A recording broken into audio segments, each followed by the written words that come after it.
Saat itu sangat-sangat selalu menyebutkan Rasul Paulus. Oh, baik. Kenapa saya menyebutkan Paulus? Karena Bang ya, Pauluslah yang merusak ajaran Yesus gitu. Gitu ya. Maksudnya Pak Iya. Ustadz atau dari sananya sebelum Pak Ustadz atau sebelum atau di zaman Nabi ndak iri hati ya kepada Paulus. Paulus kan ngapain saya iri hati sama penyesat, Pak? Heran saya. Sama penyesat aja saya harus iri hati. Karena kan kita hidup sekarang di zaman sekarang kita ini, di zaman dulu lah, zaman mereka dulu. Baik. Jadi gini, Pak, ya. Bukan masalah iri hati atau apa ya. Saya itu karena membaca Bible Anda secara menyeluruh gitu. Kenapa? Ya kesimpulannya Paulus itu merusak ajaran Yesus.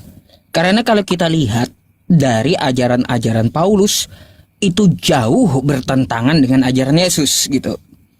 Contoh-contohnya seperti apa? Tadi satu yang saya jelaskan, masalah sunat. Yesus sunat di hari ke-8 sesuai adat Yahudinya. Tiba-tiba Paulus mengatakan, barang siapa menyunatkan dirinya, maka Kristus tidak berguna untuknya. Itu satu, penentangan ajaran dari Yesus. Yang kedua, kata Yesus di Matius 5 nomor 17 sampai 18 ya. Matius 5 17 sampai 18. Selama langit dan bumi ini ada, satu titik dari hukum Taurat tidak dapat ditiadakan. Tidak boleh batal, tidak dapat ditiadakan, kata Yesus. Tiba-tiba apa kata Paulus? Di 2 Efesus 15. Efesus 2 nomor 15. Segala hukum Taurat dan ketentuannya telah batal, kata Paulus. Kata Yesus, satu titik aja kagak boleh ditiadakan itu hukum Taurat. Tiba-tiba kata Paulus semuanya batal. Itu menantang gitu, merusak dengan ajaran Yesus. Yesus berkata, sembahlah Allah, kepada Dia saja engkau berbakti. Kata Paulus apa? Sembahlah Yesus. Hancur gitu ajaran dari ajaran orang yang benar, ajaran Yesus yang benar hancur di tangan Paulus. Gitu. Jadi, kenapa saya selalu menyebutkan Paulus? Karena dialah aktornya yang merusak ajaran Yesus sehingga teman-teman Kristen tersesat jauh gitu. Bukan masalah iri atau apa, nggak ada kebencian dengan Paulus itu. Tapi saya menyampaikan sesuai isi kitab Anda, gitu.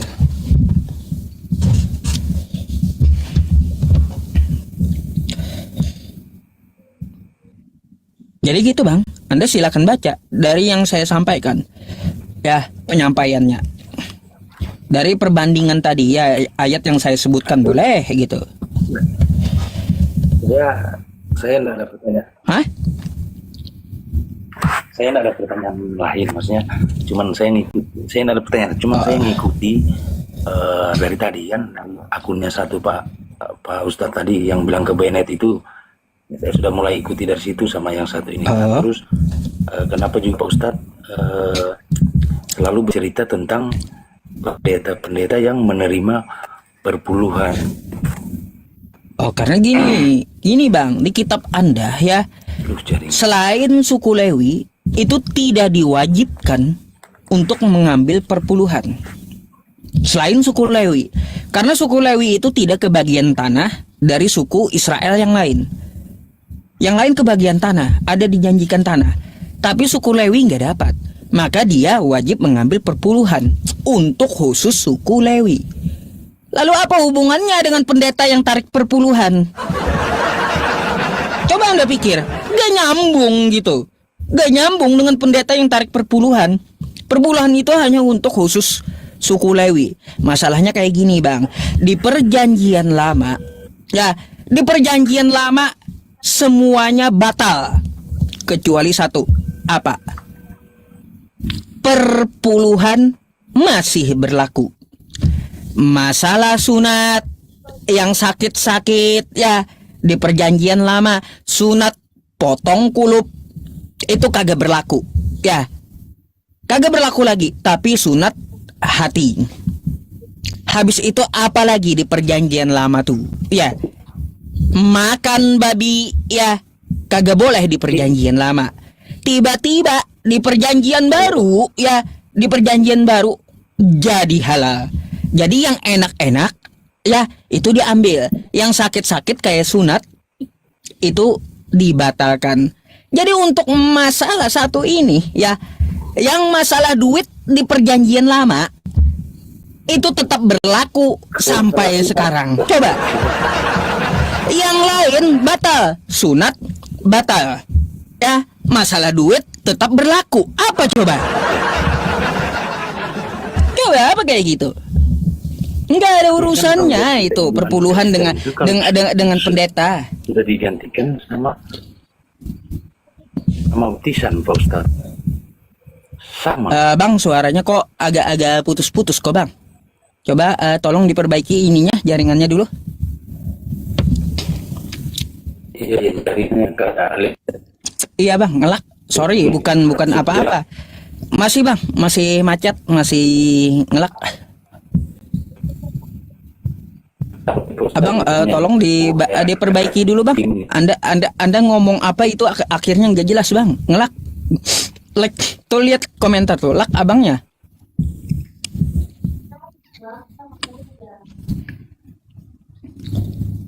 Suaranya putus-putus, iya. Iya, teman-teman ya.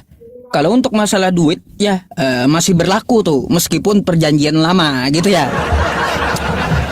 Itu masalah duit tuh ya. Tapi kalau masalah yang sakit-sakit kayak sunat, nggak berlaku lagi, nggak berlaku.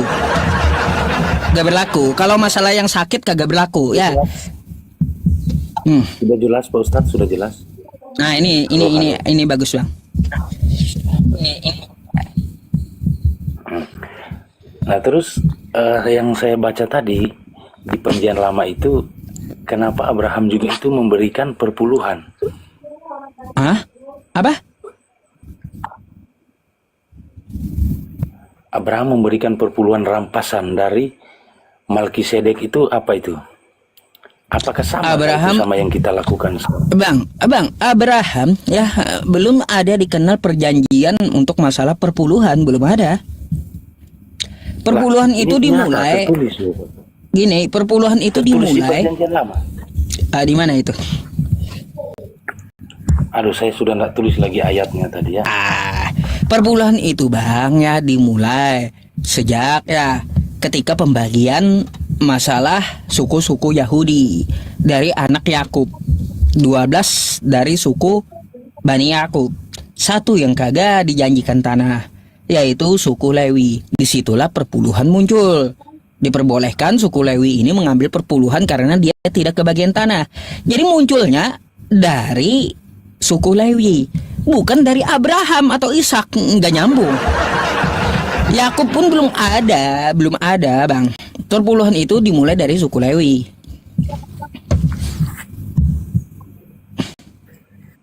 Jauh nggak ada, Mas. Abraham nggak kenal perpuluhan. Nah, terus apalagi ya yang saya dengar tadi, Pak Ustadz bilang siapa saksi mata yang lihat Yesus itu tergantung atau disalibkan, siapa? Siapa?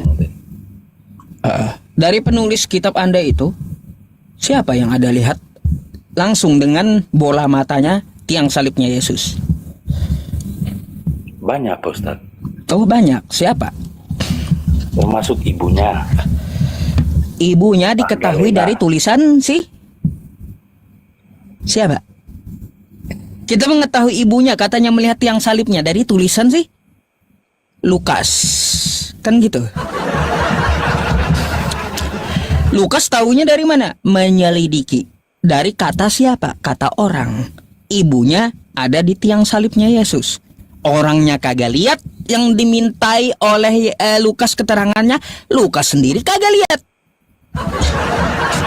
Gimana sih? Dengan lantangnya orang mengatakan, oh ibu Yesus tuh, lihat tiang salibnya katanya. dia ada di tiang salibnya Yesus. Itu kata orang. Dicatat oleh Lukas. Orangnya kagak lihat, Lukasnya kagak lihat. Percaya kita yang kagak lihat gitu dengan tulisan orang yang kagak melihat dengan matanya. Kan gitu. Nah, gini lagi Pak Ustadz, ini lagi mengarah ke dalam ini, kita kan saling bertanya ya, jadi nggak apa-apa ya.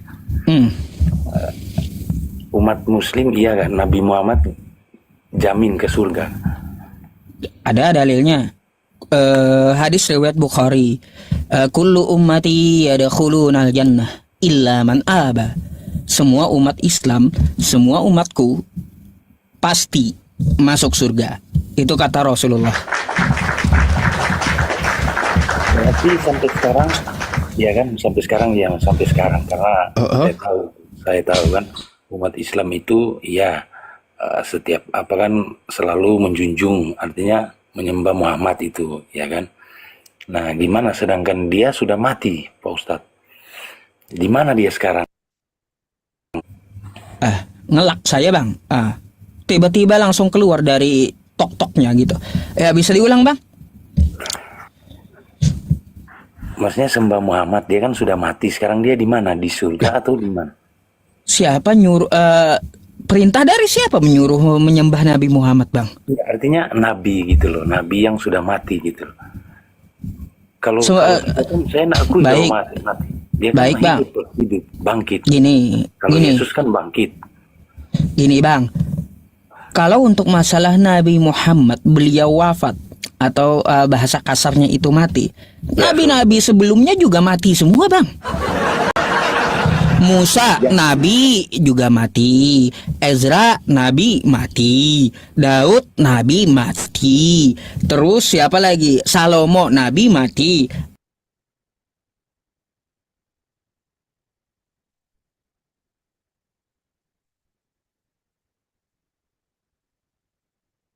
Sebelumnya. Nah, yang kagak wajar itu kayak gini bang, Tuhan yang bisa mati gitu. Ini yang kurang ajar gitu, nggak wajar. Malah Tuhan yang bisa mati. Kalaunya Nabi mati wajar bang.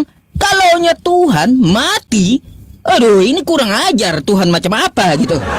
Terus kita sudah menggali yang di atas itu ya, yang kata Edis ya. Bentar nanti kata Edis itu. Gini, jadi kita bahas kematian tadi dulu bang ya. Kita nanti satu-satu kita bahas gitu. Kalau saya akui, saya berani bilang di banyak berapa puluh ribu orang nonton ini, saya berani bilang hidup bangkit. Oh iya bang, ya masalah untuk bangkit nanti dulu bang ya. Ya nanti dulu, yang kita bahas ini mati. Kalaunya para nabi itu mati, wajar.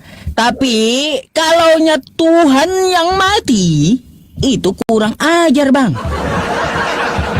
Kalau Tuhan bisa mati, itu Tuhan macam apa gitu loh bang. Coba Anda pikir.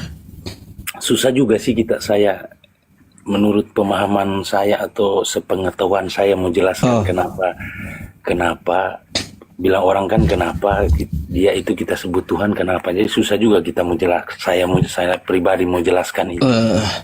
Jadi kayak gini bang ya, kagak usah kalaunya untuk ke nabi hal wajar, nggak perlu kita permasalahkan kalau nabi itu mati kagak bangkit kan kayak gitu ya. Yang kita permasalahkan itu Tuhan yang bisa mati gitu. Kenapa saya bilang seperti itu bang? Yang kita permasalahkan Tuhan yang bisa mati. Sekarang saya ajak abang dulu mikir ya. Kayak gini bang, abang dan saya itu manusia.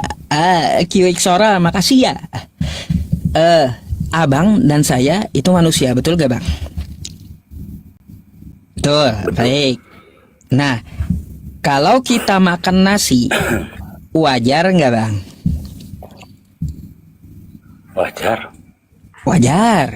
Tapi kalau kita makan kotoran, kita berdua makan kotoran sebagai manusia ciptaan Tuhan, wajar nggak kita makan kotoran? Ya tidak wajar lah. Tidak wajar. Jadi bang, kita yang sebagai manusia itu ada yang tidak pantas bagi kita. Oke? Nggak pantas kita makan kotoran. Itu bagi kita manusia, ciptaan Tuhan. Apalagi bagi Tuhan, Bang. Nggak pantas Tuhan itu mati. Kita yang manusia aja ada yang tidak pantas bagi manusia. Yang sebut Apalagi Tuhan bagi itu tadi Tuhan mati, gitu. Siapa yang sebut? Lu jaringan. Nggak pantas, nggak wajar Tuhan itu mati, Bang. Nggak pantas. Meskipun setelah itu kata abang alasannya dia bangkit. Bukan alasan. Yang kagak pantas itu dia mati gitu. Bagi manusia aja ada yang kagak pantas. Apalagi bagi Tuhan gitu. Kagak pantas Tuhan itu mati. Kagak pantas Tuhan itu dikandung gitu, Bang. Kagak pantas Tuhan itu disusui manusia. Kagak pantas Tuhan itu diseret manusia.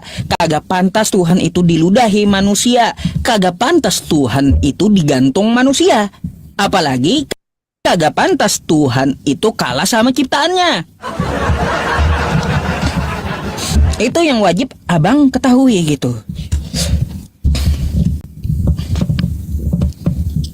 Yang bilang tadi yang Tuhan yang mati siapa, Ustaz? Berarti Yesus bukan Tuhan gitu. Tuhan dalam bentuk dia firman. Kan Tuhan kata Anda. Bentar dulu. Nggak usah alasan Anda Tuhan dalam bentuk apapun. Kata Anda Tuhan. Kan gitu. Nah, Yang ngadat-ngadat menyerupai abangnya. manusia seperti kita. Bang, kagak pantas Tuhan itu jadi manusia. Oke? Sekali lagi, kagak pantas Tuhan itu jadi manusia. Karena manusia itu lemah, Pak Ustadz percaya punya nggak kotoran dia- juga. Ustaz percaya nggak dia menghidupkan orang mati? Saya percaya nggak dia menghidupkan orang mati. Ya kalau untuk masalah Nabi ya, Nabi Isa menghidupkan orang mati atau Yesus menghidupkan orang mati, itu mukjizat, saya percaya gitu. Bukan ukuran Tuhan, bukan. Kalau gini Bang ya, gini. Kalau alasan Anda dia bisa menghidupkan orang mati cuma satu yang dia hidupkan, dan orang yang dihidupkan mati lagi. Coba kalaunya Tuhan, dia apa? Membangkitkan seluruh manusia. Itu Tuhan, kagak cuma satu gitu. Iya.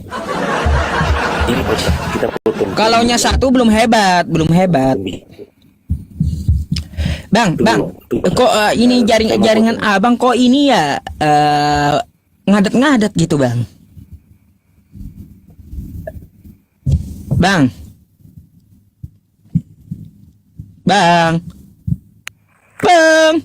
Iya. Ngadat, Bang. Bisa diperbaiki dulu jaringannya, Bang. Sebentar ya Ustaz, sebentar. Iya, Bang. Abang tolong diperbaiki dulu jaringannya, bisa turun dulu, Bang. Kagak stabil jaringan abang masalahnya.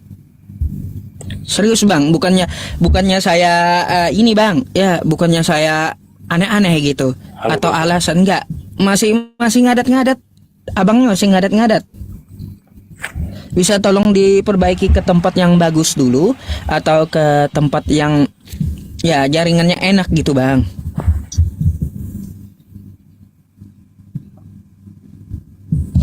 Abang, saya izin turunkan abang dulu ya. Tolong dicari dulu jaringannya yang bagus. Nanti minta naik kembali, saya naikin ya.